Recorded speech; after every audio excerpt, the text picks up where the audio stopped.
Dobry wieczór Państwu. Mamy dzisiaj 24 października 2023 roku. Ja nazywam się Jacek Borowek, a Państwo oglądacie i słuchacie kolejny odcinek Nordistriget NT Live. Kłaniam się wszystkim naszym stałym widzom i słuchaczom. Witam również wszystkie osoby, które w dniu dzisiejszym po raz pierwszy zdecydowały się dołączyć do naszego wydarzenia.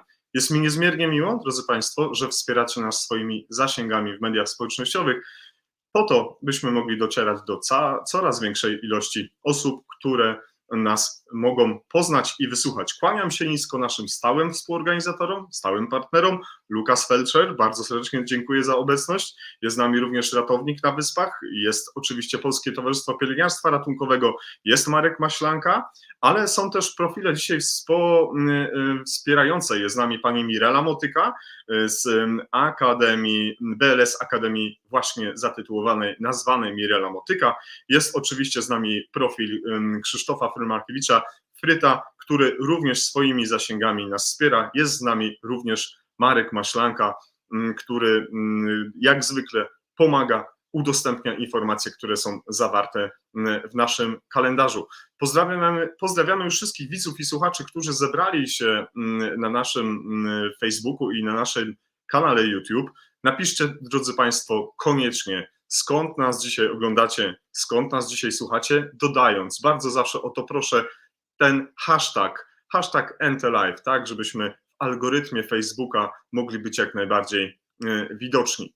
Drodzy Państwo, Krzysztofa Fryta znam od wielu, wielu lat. Tak naprawdę nie zapytałem Krzysia, kiedy żeśmy się spotkali, ale znamy się tutaj, z tego miejsca, znamy się z Norwegii. Łączy nas z pewnością jedno to, że dawno temu tak na stałe zostawiliśmy swoje miejsca, które tak naprawdę bardzo mocno kochamy, za którymi tęsknimy i między innymi o takich rzeczach jak tęsknota, jak emigracja, jak różne ciekawe wątki są opisywane w twórczości Fryta.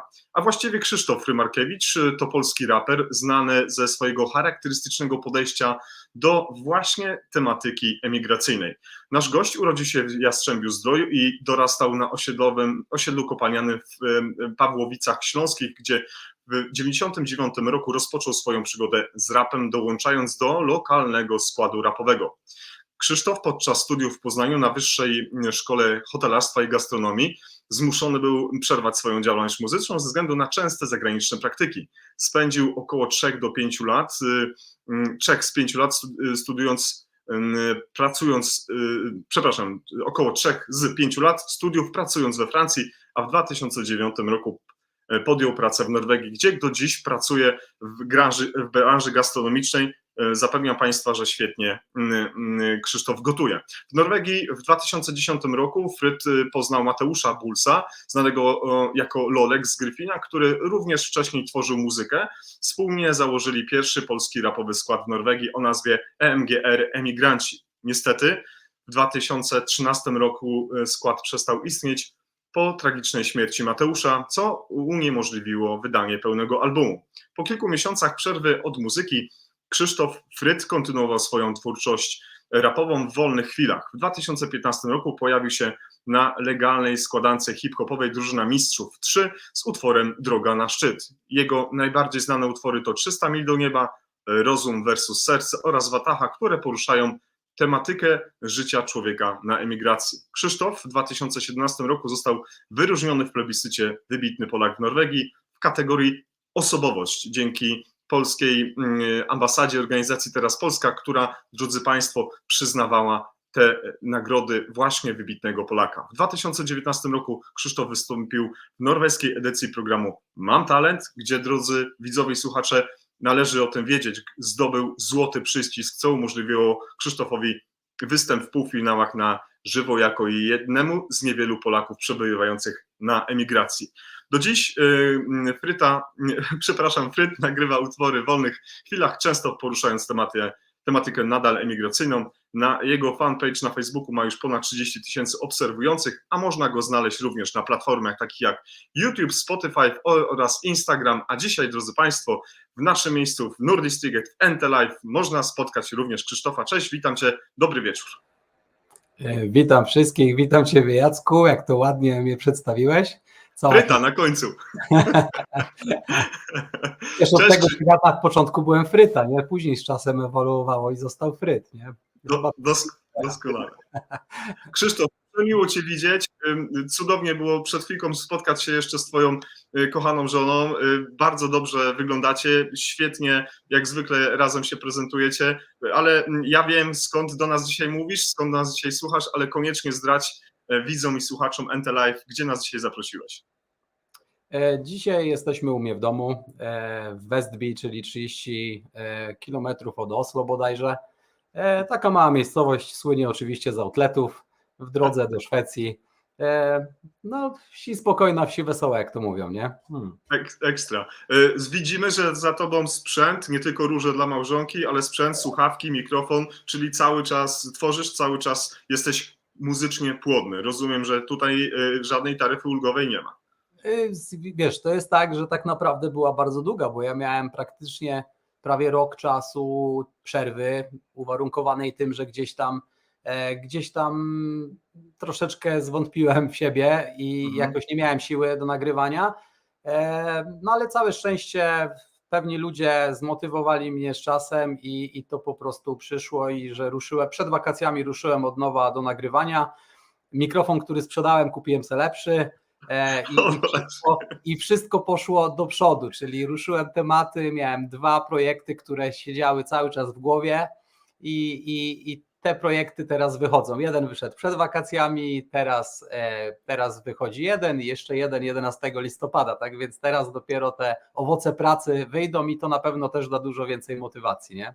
Ale żeś się, chłopie, rozpędził, a dzisiaj w naszej audycji będzie, drodzy Państwo, premiera utworu RKO Pierwsza Pomoc. To utwór, który w przestrzeni internetu ukrywa się bardzo. Za chwilkę będzie, jeszcze nie, do Państwa dyspozycji, gdzie będziecie mogli go posłuchać z napisami, z całym tekstem, co w zamyśle Krzysztofa ma ułatwić wszystkim widzom i słuchaczom NT Live, ale nie tylko. To byście mogli się z nami, drodzy Państwo, zastanowić, jak mógłby wyglądać klip, jak mógłby wyglądać wideo, przekaz, bo tak jak Krzysztof powiedział, słowa to jedno, muzyka to drugie, odpowiednie tempo do ucisku klatki piersiowej to kolejna rzecz, ale wideo jest bardzo ważne. Ale zanim o tym, drodzy Państwo, to z pewnością zapytamy Krzysztofa o kilka rzeczy, ale jeszcze jednak ustąpimy tutaj pierwszeństwa naszym widzom i słuchaczom. Pan Marcin Ruta, cześć, dobry wieczór, kłaniamy się nisko. Pani Agnieszka Boki, jak zwykle, Pani Agnieszko, cudownie, że jest Pani z nami. Pozdrowienia od całej ekipy. Andrzej Kawka, Chełm pozdrawia. Pan Marcin Ruta, Poznań, Karetka, jest z nami. Krzysztof Kotliński, wspierający nasz portal, wspierający nasz kanał Paramedyk Polan, Ratownictwo. Cześć Krzysztof, cieszę się, że jesteś z nami. Jest z nami Tomasz Zaborowski, autor książki pod tytułem Drożność dróg oddechowych, z którym będziemy się widzieli w listopadzie. Tomasz, daj znać w komentarzu, czy możemy już zdradzić datę naszego spotkania. Tutaj Chorzów, to jest rejony twoje, Krzysztof, prawda? Śląsk i tamte kierunki, czyli ewidentnie pozdrawiamy. Pozdrawiamy. Jest z nami Michał Słomian. Mam nadzieję, Michał, że masz dzisiaj wolne. Jeżeli nie, no to albo baza ratownika 4 w Katowicach, a widzę, jest napisane Tychyn, czyli masz dzisiaj odpoczynek, cudownie, wspaniale. Jest z nami pan Sylwester Konkol z Warszawy, jest pani Martyna Mało, kolejna przedstawicielka Lotniczego Pogotowia Ratunkowego, dzisiaj z trasy, nie zdradzamy gdzie, nie zdradzamy dokąd. Pani Martyno, trzymamy kciuki, wspaniale, rewelacyjnie, że jest pani z nami. Pozdrowienia z Kalisza od pani Śmigiel, ale jest też z nami pani droga mi Mirela Motyka, która od wielu, wielu miesięcy jest z nami, stałą naszą widzką, słuchaczką, a dzisiaj po raz pierwszy zagościła na naszym profilu z ramienia BLS Academy właśnie Mirela Motyka, która wspiera dzisiejszy odcinek i jestem bardzo zobowiązany Mireli, że dzięki swoim kanałom, dzięki swojej współpracy z wieloma instruktorami dotarła również z tą informacją. Jest z nami Adam Piechnik, jeżeli dobrze pamiętam, chyba nadal Warszawa, jeżeli się coś zmieniło, Adam, to napisz koniecznie w komentarzu. Dobrze, drodzy Państwo, pytanie do Krzysztofa, takie na początek. Był jakiś szczególny powód, dla którego w ogóle zacząłeś muzykować dawno, dawno temu? Czy to był przypadek, czy może jakiś taki plan na siebie, czy może po prostu podglądałeś środowisko hip-hopu, rapu lat 90. w Polsce? Jak to wyglądało? Tam część mi przerwało, tak więc nie wszystko usłyszałem od początku, przez chwilę się tam zawiesiło. Chciałem zapytać o twoją historię. Kiedy zacząłeś śpiewać? Kiedy zacząłeś to wszystko przekazywać światu? Czym było to spowodowane? Znaczy, wiesz, muzyka rapowa to, że tak powiem, od niej się wychowałem. Brat mnie tym zaraził, gdy byłem jeszcze tam 15-letnim dzieciakiem. I to była taka muzyka buntu, muzyka, że tak powiem, ulicy i każde te nasze frustracje, wszystkie rzeczy, czy tam to, co go bolało, czy to, co go cieszyło, nagrywał w tych kawałkach, nie? I tak to wyglądało. Wtedy życie było całkowicie inne, wszyscy byliśmy na podwórku, całkowicie inaczej się rozwiązywało problemy były inne. I ta muzyka była takim właśnie głosem serca, nie? I do dzisiaj staram się tworzyć tą muzykę, to co mi serducho podpowiada, o tym śpiewam. Niestety większość teraz tej współczesnej muzyki troszeczkę ma inne wartości, ale ja cały czas staram się tworzyć, co mi tylko przyniesie życie, ludzie mi dadzą inspirację, czy samemu coś przeżyję, co uważam, że warto o tym powiedzieć, no to o tym nawijam i taka właśnie muzyka mnie wychowała i tym właśnie dla mnie jest rap, nie? Żeby wyrażać swoje uczucia, emocje, obserwacje i ta muzyka często pomaga innym i to daje mi największą satysfakcję, nie? No powiedz mi, Krzysztof, gdyby nie emigracja, gdyby nie twoja decyzja sprzed wielu lat, że wyjechałeś z Polski i moja i wielu z nas, w tekście 300 mil do nieba, w pierwszej części pokazywałeś wielu z nas właśnie z tamtych czasów, to myślisz, że twoja kariera i twoja narracja potoczyłaby się inaczej, czy nadal byś dotykał takich ważnych aspektów codziennego życia, jak rodzina, jak przyjaciele, jak ważne kwestie, za chwilkę o tej pierwszej pomocy porozmawiamy.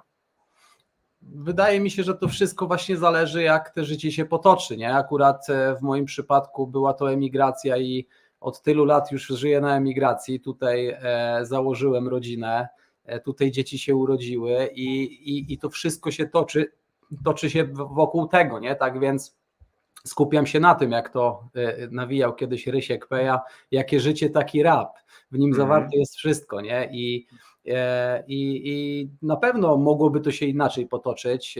Czasami cofam się w czasie i mówię, gdybyśmy dobrze to wtedy jako ten skład osiedlowy ugryźli, to mogłoby całkowicie inaczej to teraz wyglądać, tak? Ale ja zawsze wychodzę z założenia, że wszystko w życiu nie dzieje się bez przyczyny i wszystko ma swój sens i cel i trzeba po prostu dążyć do celu, nie? Miałem takie momenty, że chciałem na siłę gdzieś tam próbować różnych rzeczy, ale tak naprawdę to widzę, że jak mi coś serducho podpowiada i wiem, że o tym chcę powiedzieć, to czy trafię do 10 osób, czy do 100 000, to dla mnie tak naprawdę to nie jest ważne. Ważne, że są ludzie, którzy po prostu tego słuchają i ta muzyka im pomaga.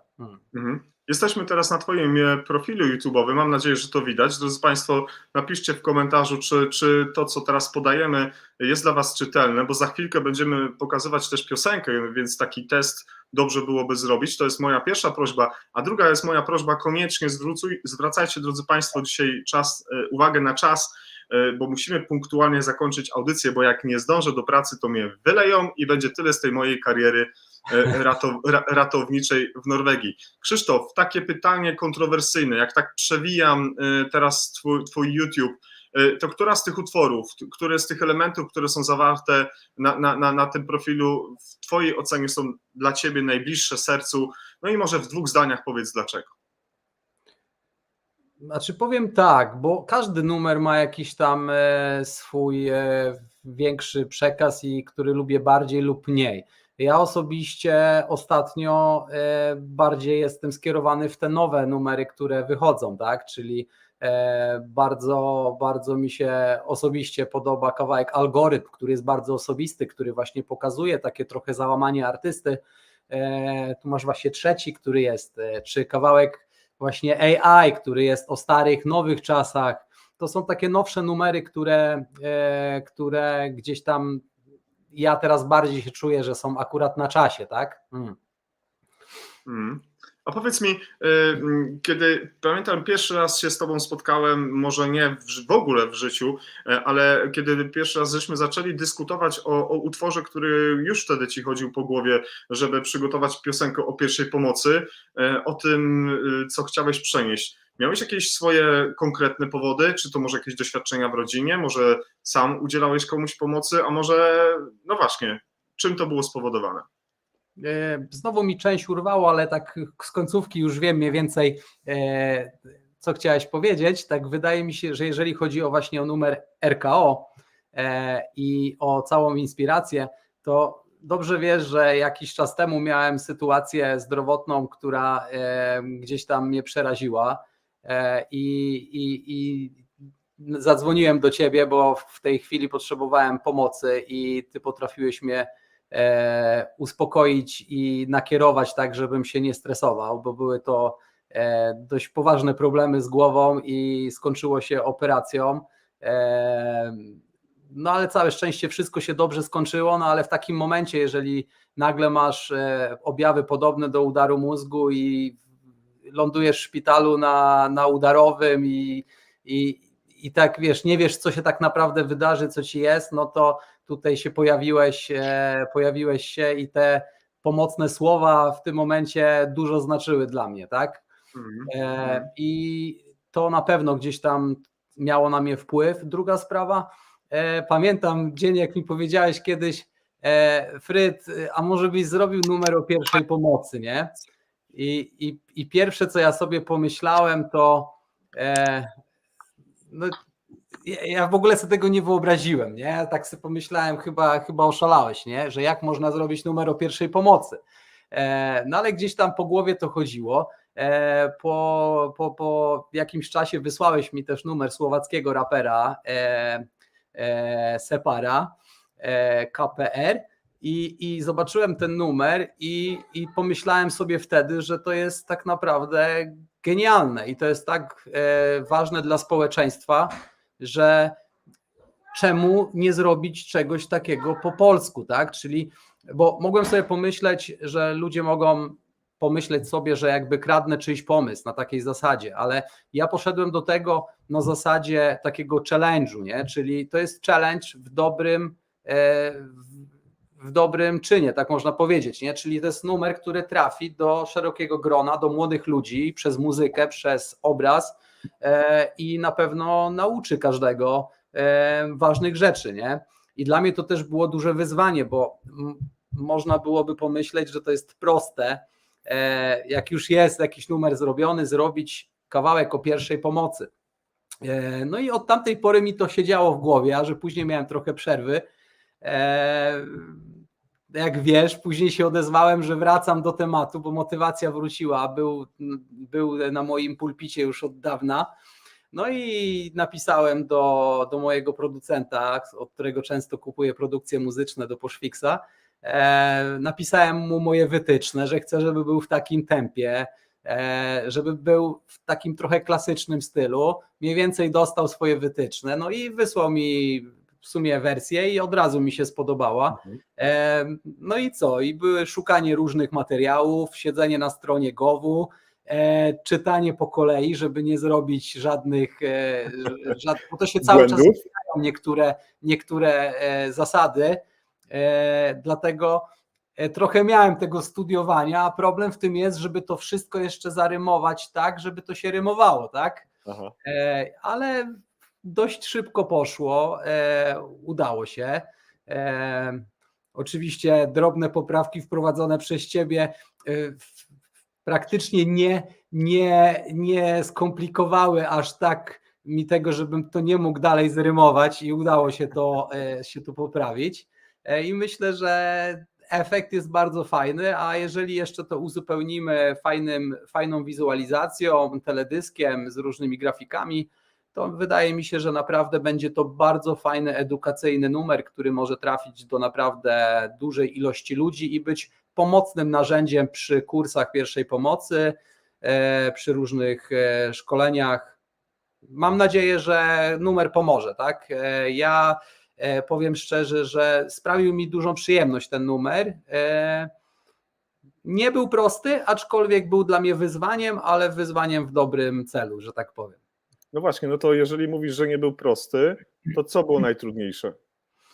No najtrudniejsze było to, żeby to zrobić prosto, bo tu o to chodzi, że często niektórzy raperzy mogą pomyśleć, że on jest za prosty, bo nie ma tam poczwórnych, potrójnych rymów, skomplikowanych, ale ja to zrobiłem specjalnie, bo ja robię muzykę dla każdego człowieka, a nie dla raperów, tak? Ja nie robię im, żeby im zaimponować, jak skomplikowanie coś zarymowałem, tylko żeby to było zrozumiałe. I tu jest zarymowane prosto, bo to ma prosto trafić do człowieka, tak? I tu było to, znaleźć tą prostotę, ale żeby to było wszystko zrozumiałe, żeby to było po kolei. Oczywiście pewne rzeczy na pewno uzupełnimy jeszcze w teledysku, tak? Żeby było jeszcze bardziej szczegółowo, bo jakby nie było, człowiek przez słuch i przez wzrok dużo więcej załapie. To chyba to było najbardziej skomplikowane. Najgorzej jest zacząć, nie? Jak już się zaczęło, no to już jest i nie ukrywam, że na tyle mnie zmotywował ten numer, że na pewno wydaje mi się, że jeszcze poruszę jakieś tematy medyczne, bo jest jeszcze kilka tematów, które warto by było muzycznie pokazać, o których też jest na różnych kursach pierwszej pomocy, nie tylko przypadki resuscytacji, tylko ogólnie inne przypadki, które można też opisać muzycznie, tak? Bo jak wiemy, przez muzykę dużo ludzi się uczy, tak więc można to wykorzystać pozytywnie. Rzucam tobie wyzwanie zatem. Noszę na ręku napis organ donor. W związku z tym zachęcam ciebie do tego, mój drogi Krzysztofie, żebyś w przyszłości napisał utwór o świadomej zgodzie na oddanie naszych organów po śmierci, gdyby czasem coś się brzydkiego, nie daj Boże, zdarzyło, żeby nasi bliscy, nasza rodzina, nasi przyjaciele wiedzieli, że Iksiński, Kowalski za życia powiedział, że tak, chce komuś uratować życie przez to, że możecie pobrać w zgodzie i z uśmiechem moje organy, które dadzą życie nie tylko jednej, ale i wielu osobom. Tak więc to nie było zaplanowane, drodzy Państwo, ale skoro się tutaj Fryd sam zasugerował, że chętnie, sugeruję Tobie również, żebyśmy może w przyszłości wspólnie przy współpracy z wieloma osobami to zrobili. Jak najbardziej jestem za i sam jestem też zarejestrowany, ale akurat nie w tym, ale jestem zarejestrowany jako dawca szpiku, jak tylko mogę, to oddaję krew, no chyba że znowu sobie pomarzę gdzieś ciało, no to znowu jestem zblokowany przez parę miesięcy, aczkolwiek i jestem w rejestrze dawcy szpiku, jestem dawcą krwi, tak więc jak mogę, to jeszcze pomagam w ten sposób, nie? No. Słuchaj, nasi widzowie i słuchacze są rewelacyjni, wspaniali. Nasz gość, którego widzieliście, drodzy Państwo, w Wiśle, Michał Winter, Falk Medycyna. Michał, bardzo ciepło Cię pozdrawiam, już nie mogę się doczekać naszego spotkania. Temat do rozważenia dla utworów to bezpieczeństwo dzieciaków, i to mentalne, i to takie fizyczne. Tutaj w Norwegii, wiesz dobrze, Krzysztof, noszenie odblasków, więc rzuca Michał Winter pomysł na odcinek, na kolejną piosenkę, na kolejny klip. Korzystaj z tego, co tu jest zaproponowane. Co ty na to? Ja myślę, że na pewno sobie przejrzę wszystkie komentarze i to jest tak, że to musi trafić ten moment, że ja po prostu wiem. Mi to trafi do głowy, pewne tytuły i ja już sobie będę gdzieś tam to analizował w głowie, będzie siedzieć, nie? Zobaczymy. No dobrze, to taki mały sprawdzian. W jakim tempie powinniśmy uciskać klatkę piersiową u pacjenta i dlaczego? 100-120. Dobrze. No i dobrze, jak teraz będziemy a dlaczego? No dobra, to jak, żeby już było tak do końca. A dlaczego? No. A teraz to mnie tu już, że dlaczego? No dlaczego mam, wiesz. Dlaczego w takim tempie? Dlaczego w takim tempie? Tak, dlaczego w takim tempie? Nie, bo teraz mi wybiłeś z rytmu, bo mi zawsze tłumaczyłeś, jak ja miałem w rytmie bicia serca, a później trochę inaczej. Z tym 100-120, pamiętasz naszą dyskusję ostatnią, tak więc nie wiem, czy tu już podchwytliwie mnie chcesz złapać, czy nie, wiesz. Trochę tak. Drodzy Państwo, napiszcie w komentarzu, dlaczego właśnie taki rytm powinien być utrzymany w ucisku klatki piersiowej przy udzielaniu pierwszej pomocy.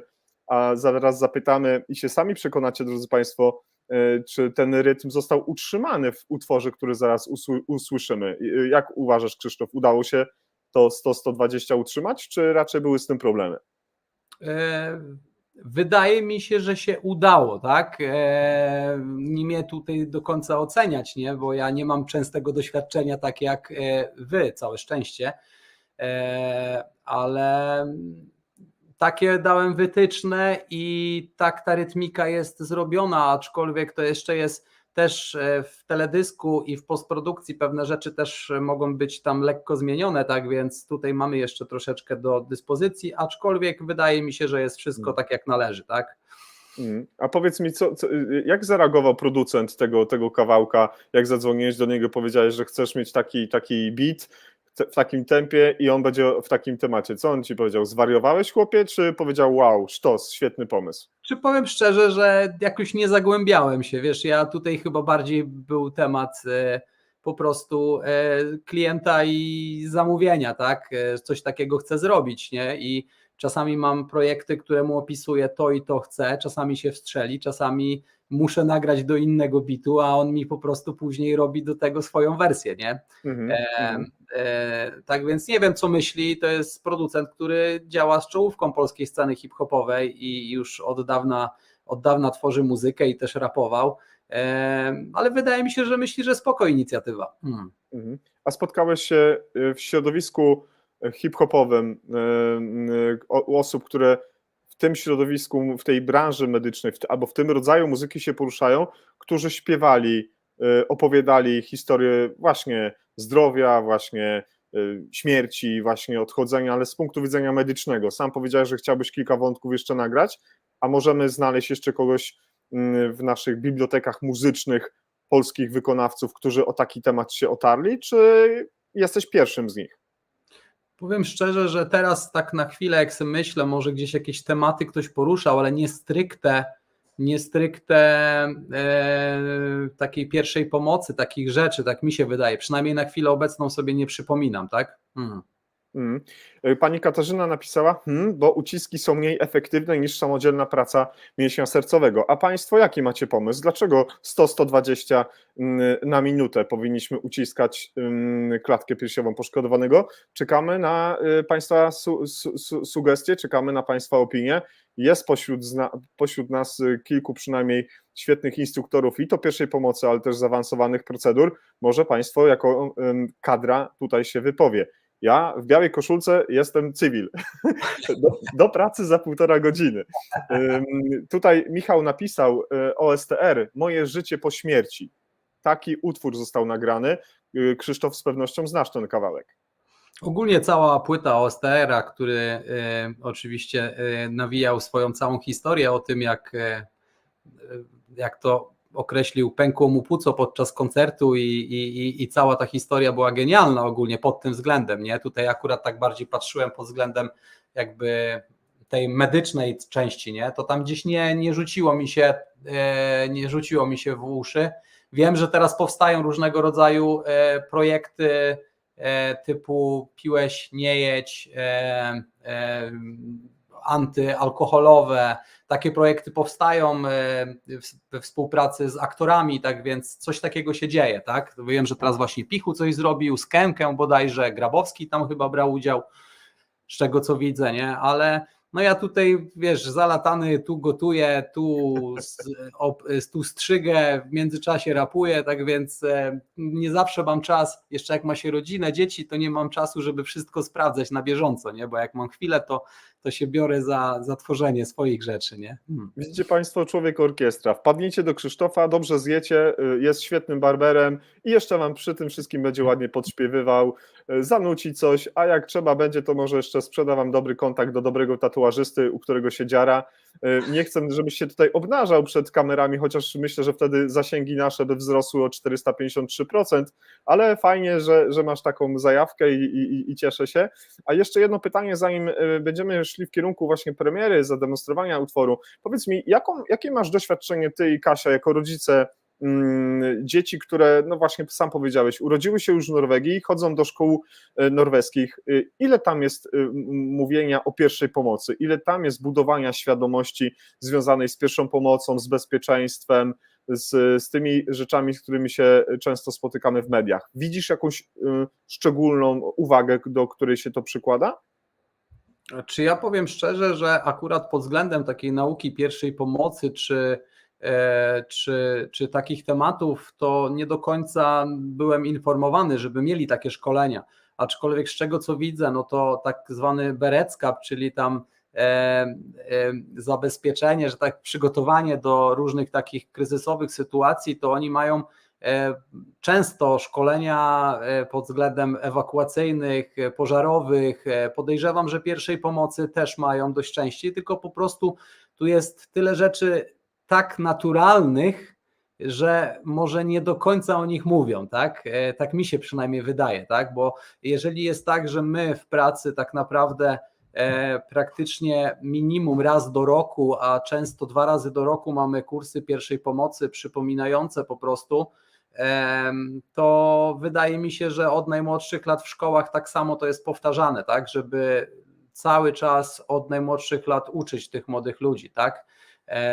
Przynajmniej mam nadzieję, że tak jest. Wiem, jak jest przynajmniej w opcji, jak ja pracuję, tak, to w pracy często są te szkolenia robione i biorę w nich udział, tak więc i to jest ważne, bo człowiek sobie nie zdaje sprawy, jak szybko zapomina pewne rzeczy, które są proste. No.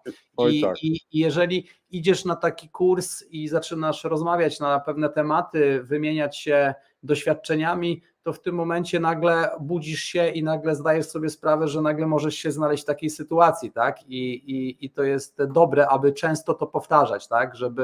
Żeby to się utrwaliło.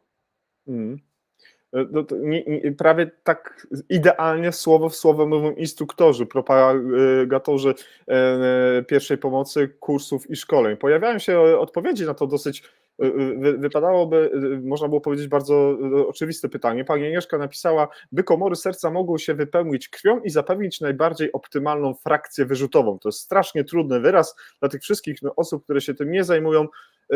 Wytłumaczyć można, żeby po prostu z taką należytą siłą i ilością tej krwi z tego serca było jakby podawane dalej do pozostałych części organizmu. Pan Piotr Marut, którego bardzo serdecznie pozdrawiam, napisał, że dzięki uciskaniu w tempie 100-120 na minutę uzyskujemy najlepszą perfuzję mózgową i tu znowu bardzo trudne wyrazy. Perfuzja, drodzy Państwo, po prostu taki przepływ, żeby te wszystkie nasze malutkie komórki nerwowe były w prawidłowy sposób utlenowane, odżywione i żeby tam ta krew do nich dopływała, bo jak wiemy, jedynymi naszymi żywicielami mózgu to jest właśnie ta czekolada, ten dobry tlen i dużo wody. No ale jest z nami pan Michał Słomian, który jest instruktorem ALS-u i również pierwszej pomocy z pewnością nie raz udzielał.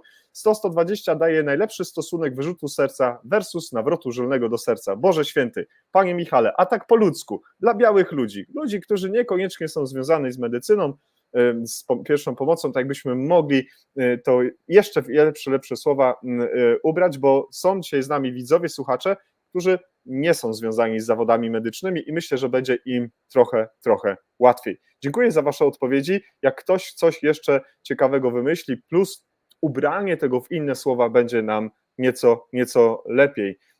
Zaglądam w komentarzach.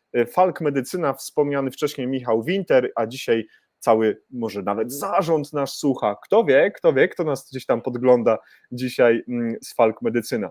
Krzysztof, zanim zapytamy widzów i słuchaczy NT Live o to, jak oni sobie wyobrażają teledysk, który miałby być pokazany w przyszłości, to jak ty sobie wyobrażasz, kiedy pracowałeś nad tym utworem, kiedy tak się zastanawiałeś, co z nim zrobić, to jak ty sobie narysowałeś, namalowałeś, nafarbkowałeś pomysł na takie coś?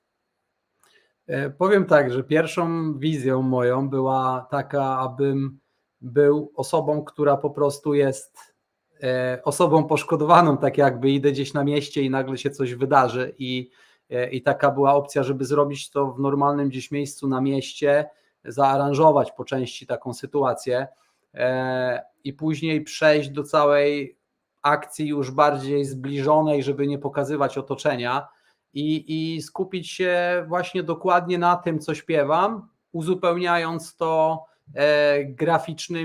graficznymi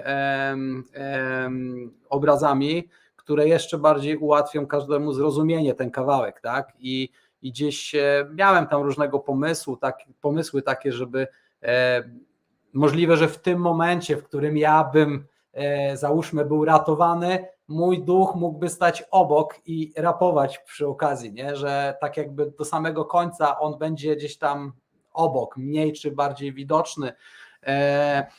Z drugiej strony też pojawił się pomysł taki, aby zrobić to jeszcze prościej, ale żeby wykorzystać może trochę materiałów od właśnie ludzi z twojego otoczenia, którzy mają może dużo materiałów z różnych szkoleń, żeby ten teledysk też zrobić troszeczkę takim zlepkiem różnych ujęć, ale to wszystko dobrze przedstawić. Całe szczęście mój przyjaciel Paweł Kajm, fotografii, z którym robimy teledyski, jest mega mocny w grafikach i w różnych rodzaju efektach specjalnych, tak więc tutaj myślę, że jakiś znajdziemy sposób, żeby to wszystko fajnie połączyć i na pewno każde materiały, które są dobrej jakości, nam pomogą i każdy pomysł nam pomoże, tak?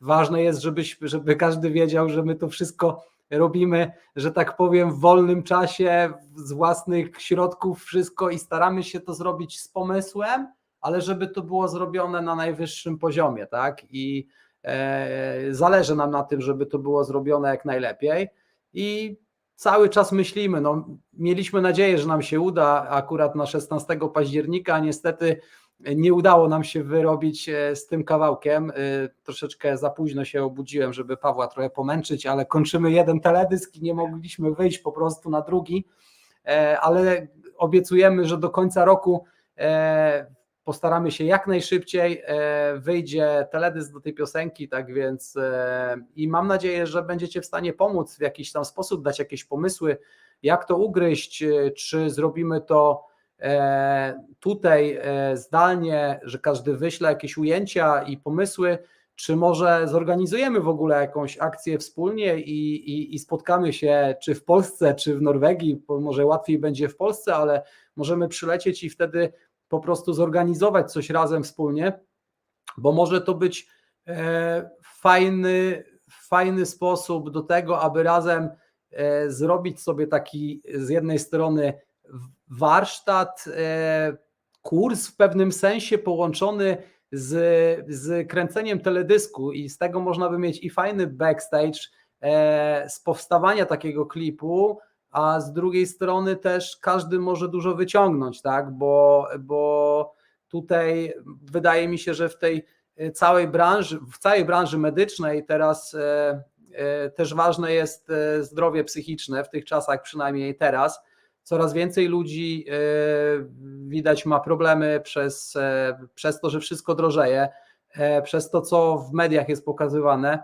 Dlatego też takie spotkanie też może być w pewnym sensie takim motywacyjnym spotkaniem i ja też do tego dążyłem kiedykolwiek, aby móc organizować koncerty na całym świecie, żebym był w pewnym sensie takim motywacyjnym raperem emigracyjnym, bo całe te życie, którym opisuję, wszystko to, co napisałem, to stanowi jakąś historię, tak? I z czegoś się wywodzi, dlatego wydaje mi się, że fajnie może byłoby coś połączyć, tak? Może gdzieś się spotkać, wystąpić, wykonać na żywo taki numer.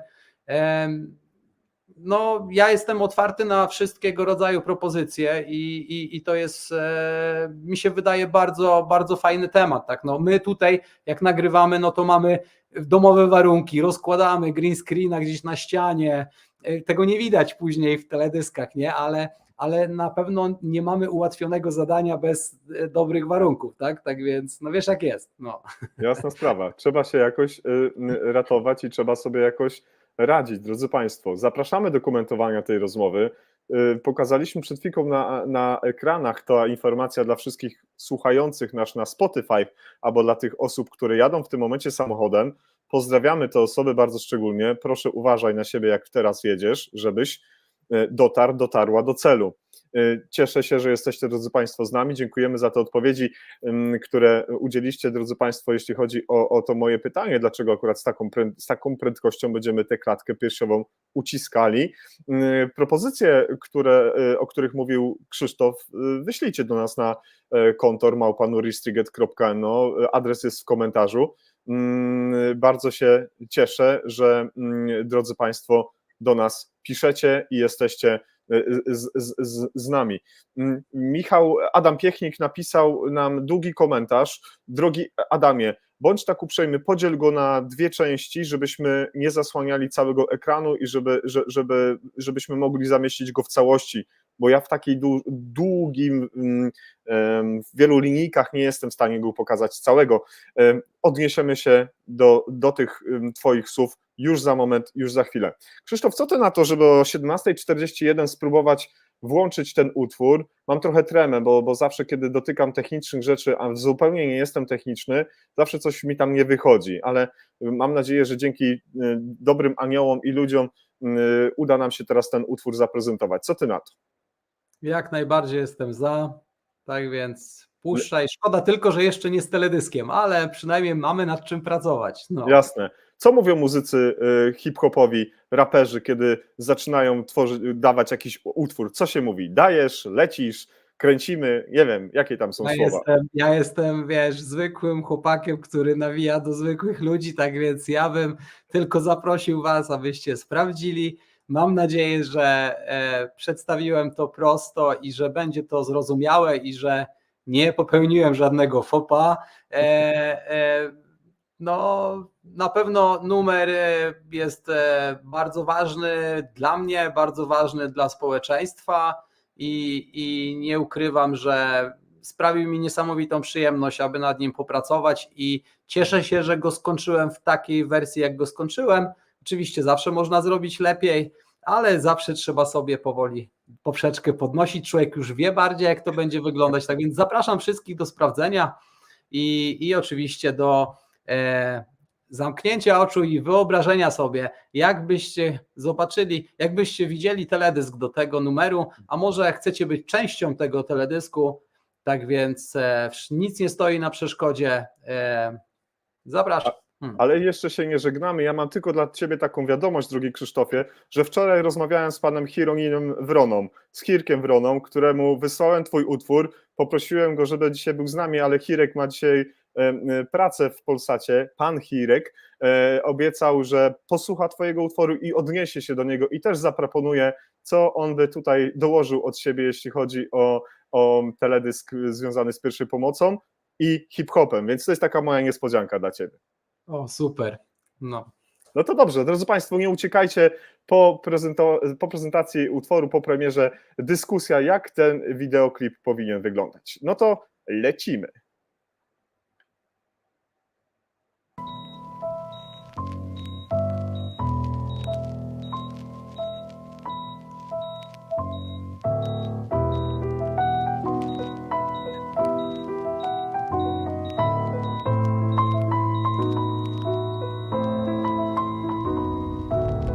Kiedy serce przestaje bić, kilka minut tylko wchodzi w grę.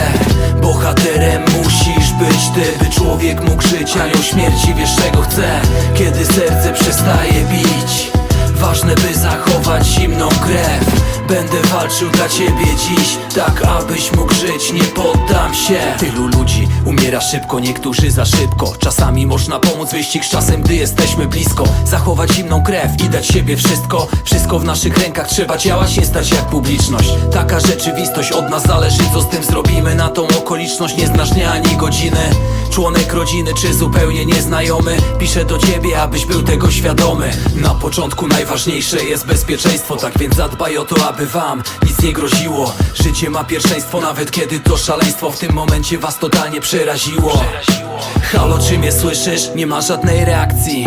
Zupełna cisza, czujesz tylko głos swojego serca. Potrząśnij, skup się, nie oczekując owacji, bo przy pomocnej akcji działasz odwrotnie, tak jak morderca. Teraz musisz sprawdzić drogi oddechowe. Jedna ręka na brodzie, druga czole, odchyl głowę. Następnie sprawdź, czy widzisz w ustach ciała obce.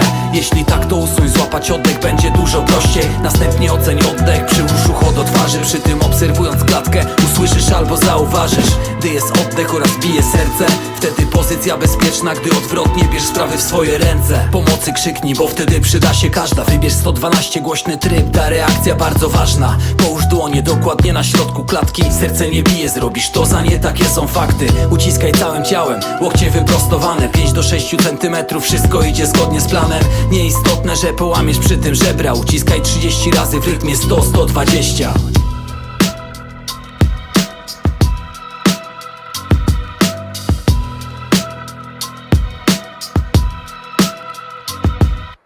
Teraz odchyl głowę, zatykając przy tym nos. Dmuchnij powietrze w usta, dwukrotnie wierzę w twoją moc. I aż przyjedzie pomoc, czy wrócą czynności życiowe, stosuj 30/2. Uciskanie jest obowiązkowe. Pamiętaj o tym, gdybyś nie mógł wdychać. Wtedy pompuj tlen do mózgu, musisz po prostu uciskać. A gdy tylko masz możliwość, użyj takie narzędzie. Przenośny defibrylator AED, co ratuje serce. Kiedy serce przestaje bić, kilka minut tylko wchodzi w grę. Bohaterem musisz być ty, by człowiek mógł żyć. Anioł śmierci, wiesz czego chce. Kiedy serce przestaje bić, ważne by zachować zimną krew. Będę walczył dla ciebie dziś, tak abyś mógł żyć, nie poddam się. Przyklej elektrody AED. Analiza rytmu serca.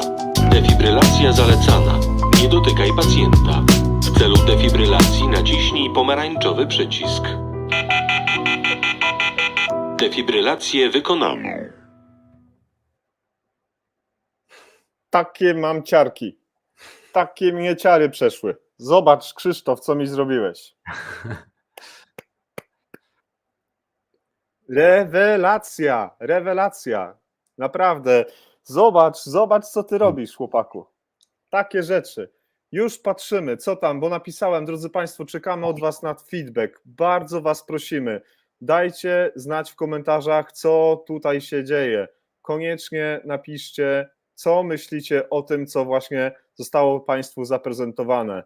Czy ten utwór spełnia Wasze oczekiwania? To pierwsze pytanie, a za chwilkę zachęcam Państwa do tego, żebyście napisali koniecznie w komentarzu, jak sobie wyobrażacie klip do utworu o pierwszej pomocy, o resuscytacji, którą w tym momencie nasz Fryd, Krzysztof po prostu zaprezentował. Jesteś rewelacyjny, Krzysiek, ja o tym wiem od wielu lat, ale jestem przekonany, że teraz dzięki NT Live, dzięki tym wszystkim osobom, które są dzisiaj z nami, puszczą to dalej w świat. Za chwilkę wstawimy na NT Live link do YouTube, gdzie znajdzie się ten utwór i będziecie Państwo mogli go powielać, będziecie mogli go prezentować, więc jeżeli Krzysztof masz pod ręką, to w prywatnym czacie podeślij mi ten link, a ja zamieszczę go za moment na naszym Facebooku i oczywiście będziecie Państwo mogli dalej wykorzystywać tę wiedzę. To jest świetne, dobrze się uciska w takim rytmie.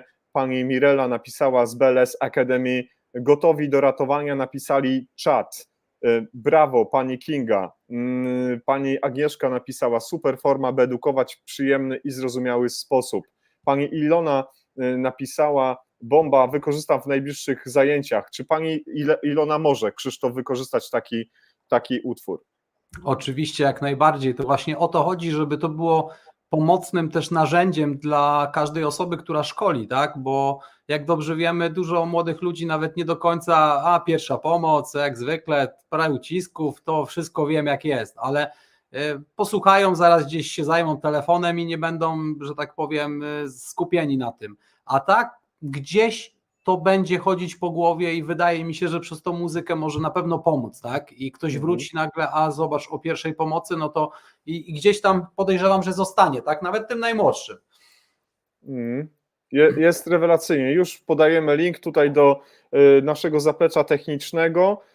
na WhatsApp podane, za chwilkę jeszcze wstawimy fotografię, żeby to miało takie tak zwane ręce i nogi. Rozumiem, że plik już jest czynny, jest on publiczny i będzie go Tak, można za jest. chwilkę oglądać. Z tego co wiem, tak mi się wydaje, że jest publiczny, nie? Na pewno to będzie o wiele bardziej lepiej wyglądało już później z teledyskiem, nie? Bo tak jak jest przerwa właśnie na pompowanie, to czy na uciskanie, no to będzie to uciskanie, to też będzie tworzyło pewną całość, tak? Ale na pewno z mojej strony powiem tyle, że teledysk zrobimy równie dobrze, jak nie jeszcze lepiej niż samą piosenkę, tak więc tu jest ważne, aby to zrobić dobrze. I jeżeli mówię, ktoś jest w stanie w jakiś sposób pomóc, czy pomysłowo, czy nawet pomóc, żeby dać jakiś, nie wiem, jakąś inspirację, coś w takim stylu, no to jak najbardziej będziemy wdzięczni. Nawet każdy z Was może mieć jakieś kontakty. Ja nie ukrywam, że myślałem, że będę miał trochę więcej motywacji przed 16 października, czyli Światowym Dniem Przywracania Czynności Serca. Próbowałem wysłać nawet przez różne kontakty i kontaktowałem się z różnymi programami śniadaniowymi. Niestety żadnego odzewu nawet nie odpisali. Pisałem również do Fundacji WOŚP, do różnych miejsc i niestety nikt nie odpisał. Nawet do NRZ-u napisałem, nawet nie potrafili odpisać, że po prostu nie dziękujemy. Co trochę smuci, nie? Bo to mi się wydaje, że taki temat jest ważny dla społeczeństwa, dlatego teraz mam do Was prośbę, bo większość z Was jest w branży, pracujecie. Mam nadzieję, że to moje małe narzędzie muzyczne też Wam pomoże w tej pracy w jakimś tam stopniu i jeżeli oni nas nie chcą, to po prostu zrobimy to od ulicy, sobie poradzimy i jakoś to, mam nadzieję, pójdzie i za to mogę Wam podziękować już przed całą akcją, a tak to zobaczymy, jak to się wszystko potoczy. Z mojej strony na pewno mogę powiedzieć tyle, że zrobię wszystko, co w mojej mocy, aby teledysk był najlepiej zrobiony, jak tylko można. Widzisz, i NT Live, taki mały projekcik, taka mała mini telewizja, a tu takie rzeczy, ale to wiesz co, nic bez naszych widzów i słuchaczy, tak więc nie chcę tego ukraść właśnie przywileju naszym widzom, naszym słuchaczom. Pan Piotr napisał klip w formie filmu, na przykład z instrukcją udzielania pierwszej pomocy. Na przykład tutaj też pan Piotr dopisał, że myślę, że ekipa z Fundacji First Responder jesteśmy w stanie jakoś pomóc. Napisał do nas pan Michał Winter z Falk Medycyna również, nawet w prywatnej wiadomości już też coś mamy. Pani Mirela z BLS Academy napisała, że wejdziemy z utworem jak nie drzwiami, to oknem. Tak więc już proszę bardzo, żeby nie było, żeby tutaj nie mamy siły sprawczej. Pani Magda Podgórska napisała, szkolna grupa ratownicza z miłą chęcią pomoże. Krzysztof, napisz mi swoim, na naszym private chat, naszym czacie, adres też twój. Myślę, że to będzie chyba najsensowniejsze, jeżeli dostaniemy bezpośrednio adres do Fryta, żeby ludzie, widzowie, słuchacze będą mogli się do ciebie też zwracać bezpośrednio. Ja udostępniłem swój adres, ale może będzie też sensownie, żebyście państwo mogli bezpośrednio do Krzysztofa to napisać. Adam Piechnik, dobry beat, a forma odbarcza zadęcie i wyciąga ten nieznośny kij z 4 liter edukacji. Dzięki Adamie za ten komentarz. Drodzy Państwo, zastanówcie się, jak jeszcze będzie można wesprzeć Krzysztofa, jego działanie. Czujcie się zaproszeni do współtworzenia tego projektu i jest mi niezmiernie miło, że dzisiaj na antenie NT Live udało się ten klip pokazać. Z tego co wiem, proszę o informację z reżyserki od naszej pani asystentki, czy ten link został już zamieszczony na naszej stronie, bo teraz jeszcze nie mam takiej wiedzy, więc jeśli tak, to bardzo serdecznie o to proszę. Już informacja zwrotna przyszła, z tego co wiemy, to chyba tak. No dobrze, drogi Krzysztofie, jak się czujesz, kiedy wychodzi na zewnątrz twój utwór, twój kawałek życia, kawałek zdrowia, kawałek serca i rozumu, wyrzucasz to z siebie najpierw w fazie produkcyjnej, a teraz ludzie to odbierają. Jakie emocje tobą targają, że się tak wyrażę? Znaczy, powiem szczerze, że to jest no, mega przyjemne uczucie. Z drugiej strony, jeżeli ja kawałek pisałem i słuchałem go miliony razy, pisząc, nagrywając, i nie ukrywam, ja go często sobie puszczam nawet w aucie, bo lubię do niego wracać i go po prostu analizować samemu. Na pewno jest to mega przyjemne i ciężko jest mi teraz pomyśleć, jak inni go odbiorą tak naprawdę, nie? No jestem ciekawy, tak? Na pewno wiem, że inaczej byłby odebrany właśnie z obrazkiem na razie, ale na chwilę obecną wyszedł najpierw na Spotify'u, teraz jest już dostępny na YouTubie, żeby większość osób mogła go posłuchać, a wydaje mi się, że to, abyśmy mogli coś zrobić wspólnie, to może też mieć bardzo fajny wpływ na cały projekt.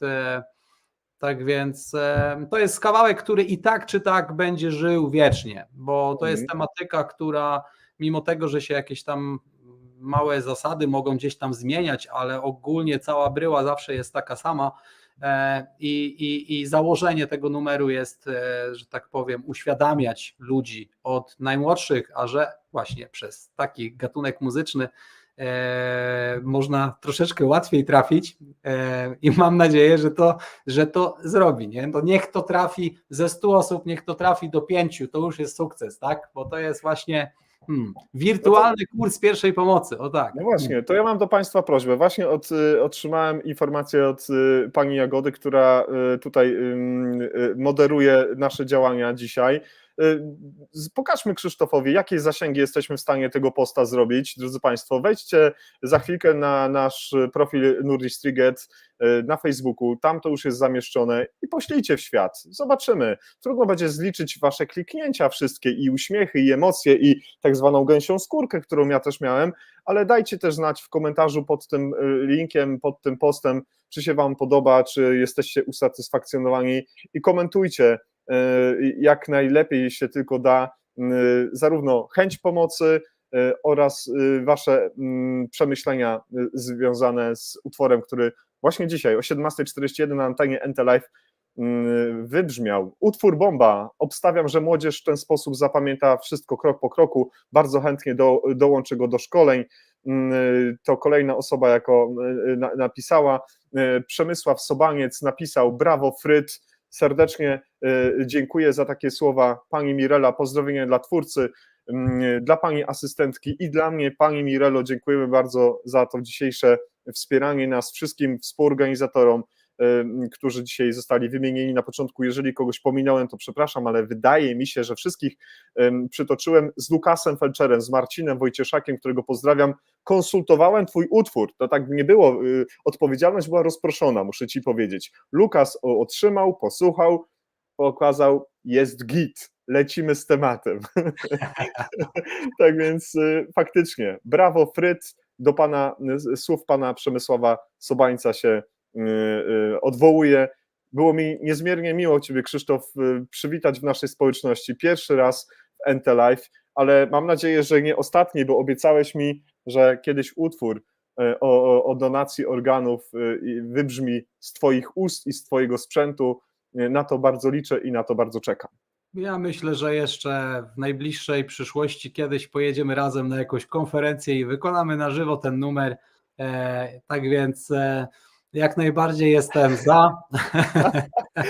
No, rzuciłeś wyzwanie. Ja nie umiem śpiewać zupełnie, ale wiesz, mogę. Ale ty możesz być moim wsparciem na scenie, wiesz, to trzeba zrobić z wizualizacją, wiesz, tak więc ostatnio nawet taki genialny plan, bo ja wiesz, że ja mam czasami dziwne pomysły, ale ostatnio stwierdziłem, jak z tym numerem trafić do większej ilości ludzi i oczywiście wysłałem swoje zgłoszenie do programu Mam Talent z tym numerem właśnie, że ten kawałek chcę zaprezentować w Mam Talent, ale zobaczymy, czy się w ogóle odezwą, bo mówię, wiesz, jak już mam jeden przycisk norweski Mam Talent, to teraz drugi by się przydał, wiesz, tak więc no wiesz, całe show można zrobić, nie, z tym związane.